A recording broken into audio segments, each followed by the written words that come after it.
Halo semua, salam sejahtera Malaysia. Selamat datang ke channel Fels Lifestyle. Tuan-tuan dan puan-puan yang amat dihormati. Terdapat persoalan. Terdapat persoalan yang besar berkaitan dengan Mahathir di penjara antara seumur hidup, penjara 5 tahun, 10 tahun, 20 tahun. Kita tak tahu. Tetapi adakah risiko untuk Tun Dr. Mahathir masuk penjara ini ataupun peratusan Tun Mahathir akan dipenjarakan ini ada? Kenapa timbul persoalan yang amat besar ini? Saya melihat di media sosial, bukan saja melalui YouTube channel ini, melalui Facebook, melalui artikel-artikel tempatan berkaitan dengan RCI, yaitu Kedaulatan Batu Putih, Batuan Tubir, dan beberapa lokasi. Tapi yang penting adalah Pulau Batu Putih, isu Pulau Batu Putih.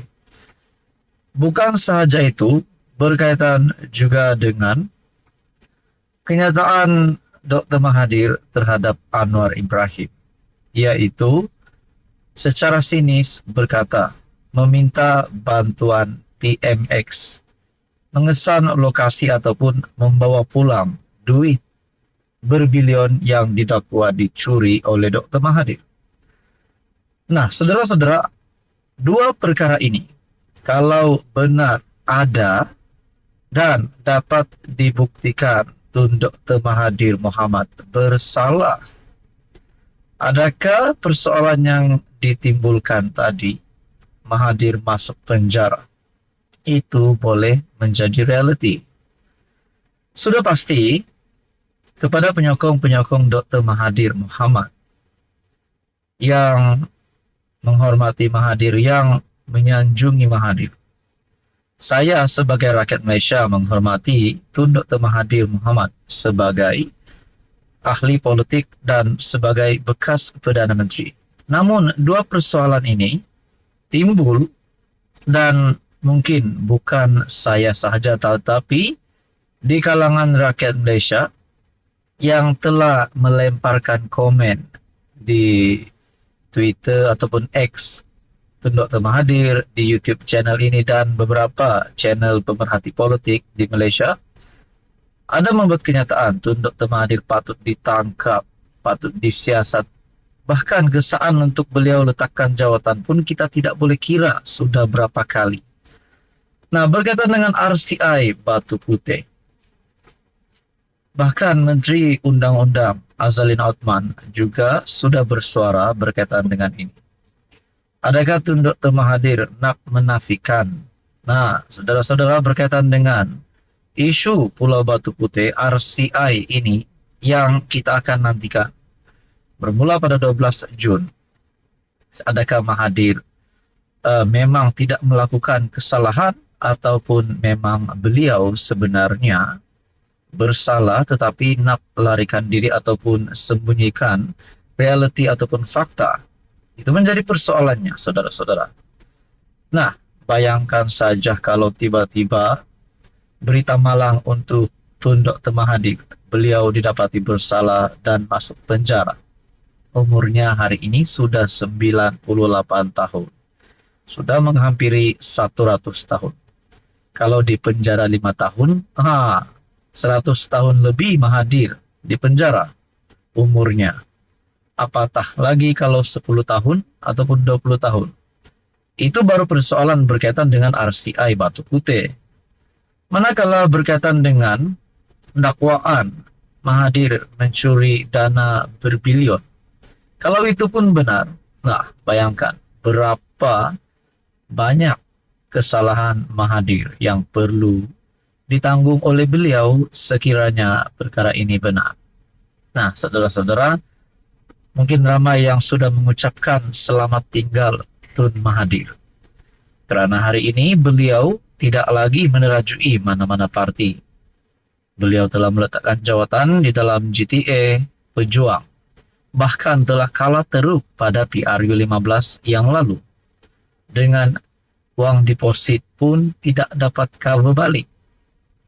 Nah, berkaitan dengan ini ada yang kata Mahathir sedang kritikal, bukan dalam kesehatannya tetapi di dalam politik.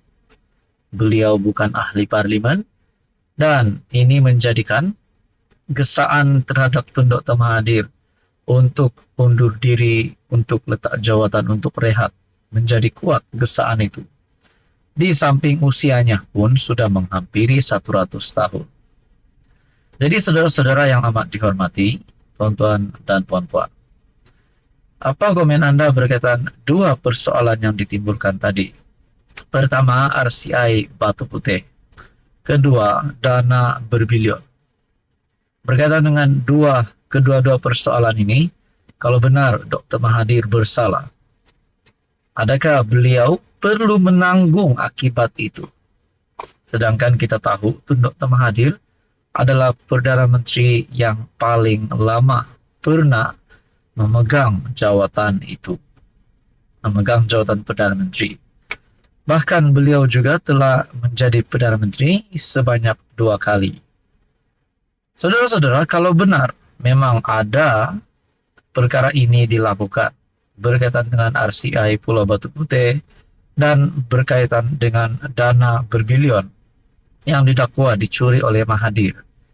Kalau benar perkara ini ada, adakah Dr. Mahathir benar-benar akan masuk penjara dan mungkin rakyat Malaysia, khususnya yang menyokong Dr. Mahathir, akan mengucapkan selamat tinggal Dr. Mahathir. Berkaitan dengan dana berbilion pula, kalau benar dana ini ada, di manakah dana itu terletak? Dan adakah Dr. Mahathir sebenarnya sudah tahu memang dana berbilion ini ada, ataupun sekadar menyindir Anwar Ibrahim dengan menyatakan meminta bantuan PMX untuk mengesan lokasi dana itu? Dan kalau ada pun dana itu, sudah pasti yang akan bertindak adalah SPRM, yaitu memunggah duit itu dan menyiasat Tun Dr. Mahathir. Belum selesai siasatan berkaitan dengan pengisytiharan harta yang juga melibatkan anak Dr. Mahathir. Timbullah pula berkaitan dengan dana berbilion ini. Jadi saudara-saudara, semua itu menjadi persoalan. Yang pasti, saya ada mendengar Mahathir memang perlu digesa untuk mengundurkan diri, untuk bersarah saja dan berehat saja daripada politik. Jadi saudara-saudara, semua itu melalui persoalan ini, saya juga melihat daripada beberapa pemerhati politik yang lain. Apa komen Anda, tuan-tuan dan puan? Sekian saja, teruskan bersama di dalam channel ini untuk info yang seterusnya. Jangan lupa tekan butang like, share, dan juga subscribe.